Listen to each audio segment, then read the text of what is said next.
अस्सलामुअलैकुम। मेरा नाम डॉक्टर मोहम्मद इशफाक है। मैं Saeed international hospital G11 Islamabad में एज आ कंसल्टेंट एंडोस्कोपिक स्पाइन सर्जन और कंसल्टेंट न्यूरो सर्जन के तौर पे काम कर रहा हूँ।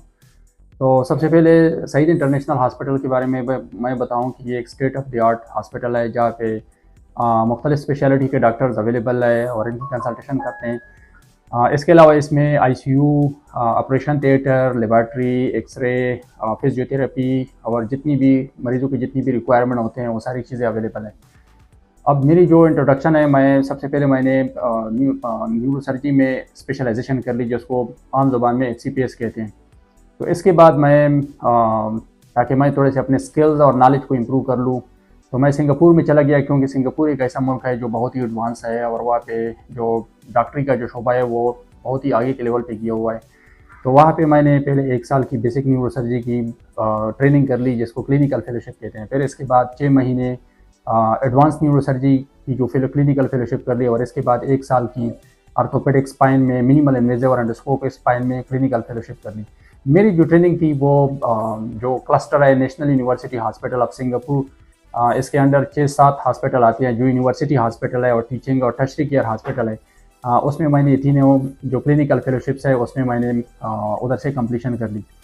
तो सिंगापुर से 3 क्लिनिकल फेलोशिप्स कंप्लीट करने के बाद मैं फिर पाकिस्तान में आ गया, क्योंकि हमारे पाकिस्तान में जो मेडिकल की फील्ड है उसमें स्लोली एंड ग्रेजुअली उसमें एडवांसमेंट होती है। तो मेरा जो शोबा है, मैं एक न्यूरो सर्जन हूँ और इसके साथ साथ मैं एंडोस्कोपिक स्पाइन और मिनिमल इन्वेजिव स्पाइन में मैंने क्लिनिकल फेलोशिप किया है। तो हमारी जो डिजीज़ रेंज है, हम ब्रेन और स्पाइन की जो डिजीज़ होते हैं जो सर्जरी के साथ ताल्लुक़ रखते हैं, मैं उसको डील करता हूँ।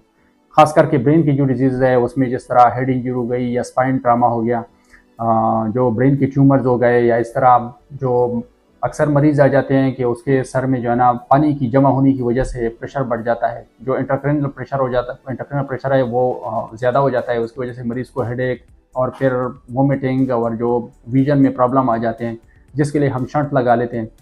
स्पाइन में जहाँ पे जो मैं एक्सपीरियंस रखता हूँ उसमें स्पाइन की जितनी डिजीज़ है, ख़ास करके जो ट्रामा के केसेस होते हैं जिसमें फ्रैक्चर आ गया या कोई चीज़ है ट्रामा रिलेटेड, इसके अलावा जो और कॉमन डिजीज़ है उसमें इन्फेक्शन हो गए, या जो डीजेनरेटिव डिजीज़ है स्पाइन के, जिसमें अक्सर जो गर्दन में या कमर में जो डिस्क का मसला होता है, जिसकी वजह से हाथ और पैरों में फिर दर्द आता है, और इसके अलावा हाथ और पैर सुन्न हो जाते हैं या कमज़ोर हो जाते हैं, तो मैं उसमें भी जो है ना वो इसके लिए सर्जरी करता हूँ। जिस तरह गर्दन के एरिया में हम उसमें जो है ना उसकी डिस्क वगैरह की सर्जरी कर लेते हैं। इसके अलावा इसमें जो रॉड वगैरह लगाने पड़ते हैं या जो स्क्रूज वगैरह लगाने पड़ते हैं। जो नीचे कमर का जो हिस्सा है जिसको लंबर स्पाइन कहते हैं, उसमें अक्सर लोगों को सियाटिका हो जाता है, जिसकी वजह से वो पेन या दर्द जो होता है वो नीचे पैरों में जाता है और पैर कभी कभार सुन्न हो जाता है, या मरीज़ जो है थोड़ा सा फासला तय करके जो है ना उसके पैर जो है ना सुन्न होना शुरू हो जाते हैं या बारीक होना शुरू हो जाते हैं। तो इसको स्पाइनल स्टीनोसिस या जो सियाटिका होता है, मैं उसके लिए मिनिमल इन्वेजिव और एंडोस्कोपिक स्पाइन जो स्पाइन की जो टेक्निक है उसके ज़रिए मैं सर्जरी करता हूँ। अब एंडोस्कोपिक में जो खास करके 2 किस्म के एंडोस्कोपिक स्पाइन सर्जरी होती है, एक यूनिपोर्टल होती है और एक बाईपोर्टल होती है। पूरी दुनिया में दोनों तरीके चलते हैं।